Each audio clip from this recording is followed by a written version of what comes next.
আমাদের পেটটা ডাস্টবিন হয়ে গেছে, ডাস্টবিন, বুঝেছো? কেন? তোমাদের একটু বুঝিয়ে বলি, চলো। এখানে গরম ঠরম সব করে নিয়েছি, তুলে দিয়ে দিয়েছি। এবার মুখ টুক ধুক, বাবা এখন মুখ ধুচ্ছে, তারপরে খাবার বাড়বো। সবই গরম আছে। এবার বলি যে ডাস্টবিন কেন বললাম। ডাস্টবিনে আমরা কি করি? নোংরা আবর্জনা ফেলি। আজ আমাদের পেটে যত আবর্জনা আছে সব ফেলবো। তোমরা অবাক হলে ভাবছো পেটে কি আবর্জনা ফেলার জায়গা? না, দেখো, কালকে অনেক পাবদা মাছ করেছি, অনেকগুলো মানে আছে, সেইটা খাওয়া হবে এখন।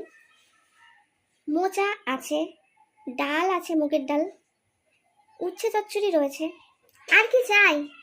খাওয়ার জন্য যথেষ্ট নয় কি বলো তো? তার মধ্যে করিনি তা কিন্তু একদমই নয়।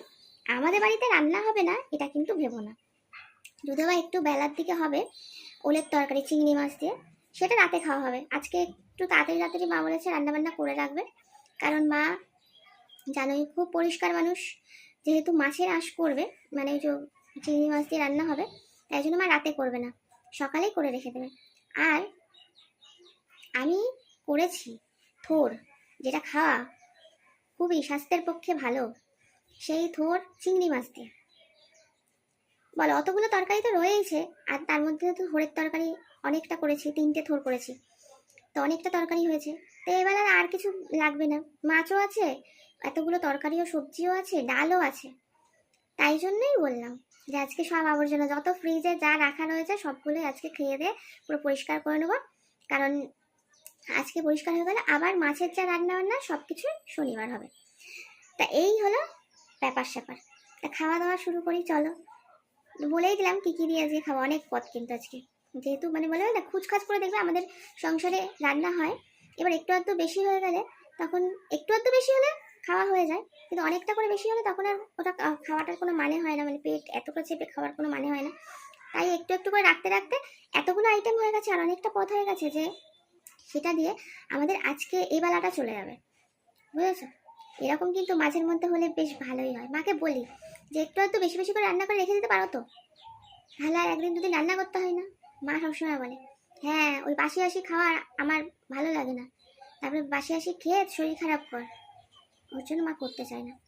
মা বলে কি মানে বেশি পুরনো খাবার খেলে 1-2 দিন হয়ে গেলে মার কাছে পুরনো হয়ে যায়, বুঝেছো?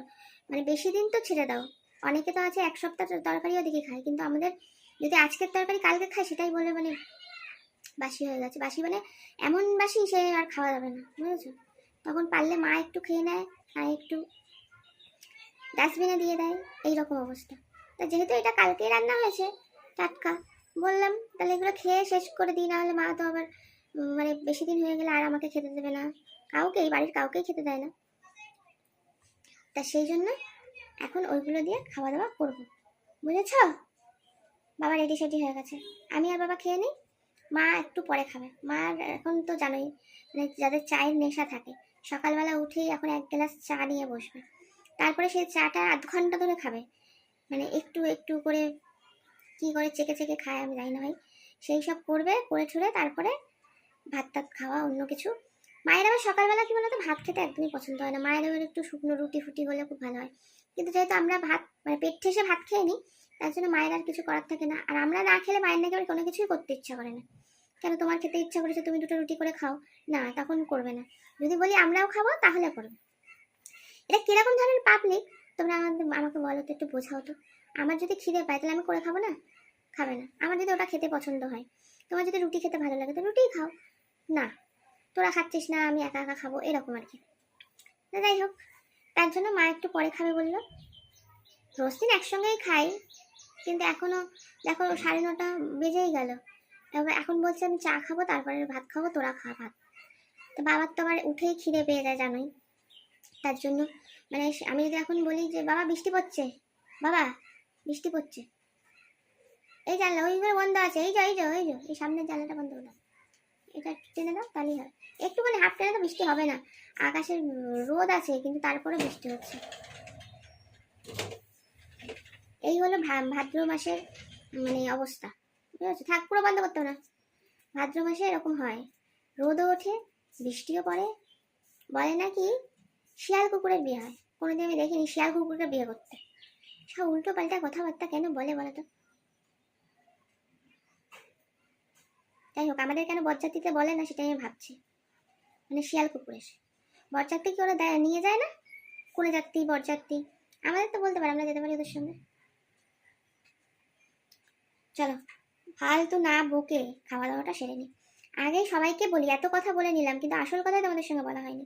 সেটা হলো, গুড মর্নিং, শুভ সকাল। আজকের দিনটা সবার খুব খুব খুব ভালো কাটুক। সবাই সুস্থ থাকো, ভালো থাকো, নিজের পরিবারকে নিয়ে আনন্দে খুশিতে মজাতে থাকো।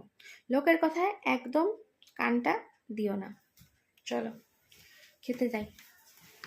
আমাকে মাছটা ছাড়িয়ে দিয়ে দিলাম, কারণ মাছটা ছাড়াতে পারে না, মানে ওই কাঁটাকুটি আছে, মানে পাবদা মাছে যদিও বা কাঁটা নেই, কিন্তু ওই মাথার দিকগুলো সেই ফেলে দেবে, বুঝেছো? তাই জন্য মাছটা ছাড়িয়ে দিয়ে এই মাথাটুকুনি রেখে দিলাম। এখন খেতে দিয়েছি, আলগা গায়ে বলে তোমার দেখাতে পারবে না।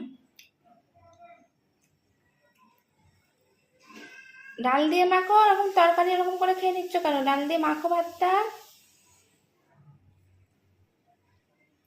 দাঁড়িয়ে দাঁড়িয়ে বলে দিতে হয় এটা দিয়ে মাখো, ওটা দিয়ে মাখবে না। তাও আমি যদি মেখে দিই তাই, তা আগে মেখেই দিচ্ছিলাম, কিন্তু এখন আর না কি বলতো, মাছ টাছগুলো ছাড়িয়ে দিই, কিন্তু মেখে দিই না। ওটা তো অভ্যাস, আমাকে একজন বললো যে অভ্যাস খারাপ হয়ে যাবে, ওটা এখন থেকে যদি মেখে মানে সেই কাই করে দাও তাহলে আর ওই ব্যাস, আর কিন্তু খাওয়া দাওয়া ওরকমই হয়ে যাবে, মানে ওইটাই অভ্যস্ত হয়ে যাবে। এবার সব জায়গায় গেলে, কোথাও গেলে ওরকমভাবে তো করাটা সবসময় সম্ভব হয় না, নিজের হাতে তো খেতে হবে বলো। খায় সব কিছু, কিন্তু মাখবে না, সব গোটা গোটা খেয়ে নেবে, মানে ডাল যেখানটা ডাল দেবো সেই ডাল তুলে খেয়ে নেবে, তরকারি খেয়ে নেবে, ভাত সাদা ভাত রেখে দেবে, শুধু ভাত খাবে, এইরকম করে, বুঝেছো? যে ডাল দিয়ে তরকারি দিয়ে মেখে খাওয়া তো খাবে না। দেখো এখন মোচা, তারপর চিংড়ি মাছ দিয়ে দিয়েছি, থোর মাছ সব খেয়ে নিচ্ছে, আর ডাল খেয়ে নিচ্ছে, ভাতটা রেখে দিয়েছে। ডালটা দিয়ে মাখো, তারপর তরকারি দিয়ে খাও। আমি নিয়েও বসে গেছি, তাও তোমাদের দেখাচ্ছি কত রকমের আইটেম। এই দেখো, এখন আমি ডাল নিয়ে নেবো আর কি। এই দেখো, এখানে রয়েছে উচ্ছে চচ্চড়ি, এখানে রয়েছে মোচা, এখানে রয়েছে চিংড়ি মাছ দিয়ে, এই দেখো চিংড়ি মাছ দিয়ে থোড়ের তরকারি, এখানে রয়েছে পাবদা মাছের ঝাল। আর কি লাগবে বলো? এদিকে রয়েছে দেখো ডাল। ডালটা আমি একটু পছন্দ করি না, ঠিক আছে লাস্টে একটু নিয়ে নেবো, নাই আগে তো এটা দিয়ে খাই বলো। এত রকমের আইটেম রয়েছে, আর কি দরকার? এইগুলো এখন পেটের মধ্যে ফেলতে হবে, বুঝেছ? এগুলো সবই কালকে কত রকমের আইটেম করেছিল মা, দেখো মোচা করেছিল, উচ্ছে চচ্চড়ি আমি করেছিলাম, মা মোচা করেছে, উচ্ছে চচ্চড়ি আমি করেছি মাছের তেল দিয়ে, এখানে পাবদা মাছটাও আমি করেছিলাম। তা এইগুলো সবই রয়ে গেছিলো। এইটা টাটকা তরকারি, এটা আজকে এখন করেছি আমি চিংড়ি মাছ দিয়ে ধরে, আর ডালটাও ছিল, ডালটাও করা হয়েছিল। যাই হোক চলো খাওয়া দাওয়া ফিনিশ করি এবার। বাবার তো ফিনিশেরই দিকে, শুধু মোচাটাই রয়েছে, আর সব খাওয়া হয়ে গেছে। আমি খেয়ে নিই। মা বললো যে আমি এখন খাবো না, চা খাবো। যেই দেখেছে আমরা খেয়ে নিয়েছি, মানে খেতে বসে গেছি আর কি নিয়ে, তারপরে মায়েরও কি মনে হয়েছে এখন মা ভাত বাড়তে এসছে, মা খাবে। মায়ের জন্য আবার স্পেশাল একটা জিনিস আছে, সেটা হলো ভেন্ডি সিদ্ধ। ভেন্ডি ভিন্ডি ভিন্ডি সবকটা নিয়ে নিয়েছে তো। হ্যাঁ না, ভেন্ডি সিদ্ধ খাবো, ভিন্ডি। তাহলে আর কি লাগে বলো? কত রকমের আইটেম হয়ে গেছে আজকে, অনেক বিশাল আইটেম। আগে ভেন্ডি খাওয়ার আগে উচ্ছে দিয়ে খেলে। এইটা ওইদিকে সরিয়ে দাও না, তাহলে ভালো হবে মাছটা। তুমি বসলে অসুবিধা, তলাটা দিকে বসে, হ্যাঁ ঠিক আছে বসো। তো মায়ের ভিন্ডি, এখনো মা কত তরকারি আছে, এই তরকারিগুলো ফিনিশ করতে হবে। মা সব ফিনিশ করে দাও, হচ্ছে।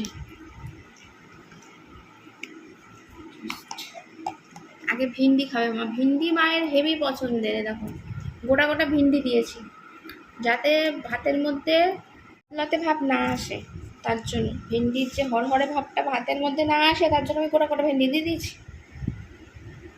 ভালো করিনি বলো তো? একদম ভালো করেছি। Very good, very good. অনেক কথা বলছি, খাচ্ছি না কেন? ফিরে বাইটা হাঁটবি হাঁটবে। ঝাঁট ফাট দিয়ে অনেক কাজ বাজ করে আমি এলাম, নিচে ফিরে সব ঝাঁট ফাট দিয়ে। এবার দেখাই মা কি করছে, অনেক বেলা হয়ে গেছে, দুটো প্রায় বাজতে যায়। এখন মা বসে বসে কি বলেইছি যে মা করবে ওলের তরকারি। ওলের তরকারি হচ্ছে চিংড়ি মাছ দিয়ে, বুঝেছ? আর তারপরে এখন বাসন কোসন কৌটো কাউটি সব নিয়ে বসেছে, এগুলো মাজা ঘষা সব করবে। কাজ মোটে যেন শেষ হয় না। কাজ শুরু একবার করলে কখন যে সেটা এন্ড হবে কোনো ঠিক নেই। কাজ বাজ লেগে থাকে, একটা না একটা, একটা না একটা, একটা। যাই হোক, আমি এখন জুতো ফুতো ধুয়ে, আমার জুতো ফুতো ধুয়ে একদম কাদামাটি হয়ে গেছে, বুঝেছো? তার জন্য তারপর গেছিল ঝটকে, মানে ছিঁড়ে, সেটাকে সারিয়ে এনে এখন ধোয়া হবে। জুতোটা ধুয়ে ধুয়ে আমি মাথা টাথা ঘষে স্নান করবো, বুঝেছো? কাজের কোনো শেষ নেই বলছি না। বাড়ির মেয়েদের যদি সঠিক কাজ শুরু করে কখন শেষ করবে কোনো শেষ নেই। সকাল দুপুর রাত, সারা রাত কেটে যাবে, বুঝেছো? শুধু কাজই করে যাবে, কাজই করে যাবে, মেশিনের মতন সব সময় পুরো সারা বডি মেশিনের মতন চলছে চলছে চলছে। কত কাজে মন দিয়েছি আমরা। আহা, কাজ তো করতেই হবে, কাজ না করলে চলবে? কাজ না করলে চলে না।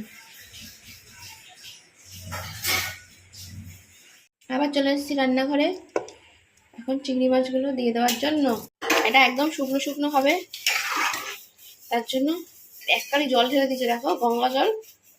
আবার বলে এটা শুকনো শুকনো হবে, তাহলে অনেক সময় লাগবে। তো তুমি ভালো করে সিদ্ধ করে নিলে এত জল দিতে হবে।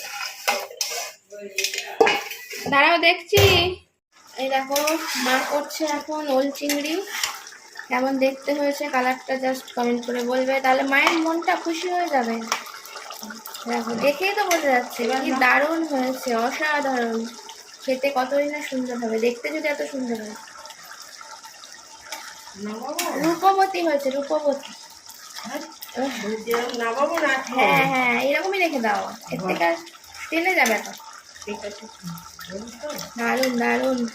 ওল চিংড়ি এমনি তো আমার জাস্ট দিতেও জল করছে।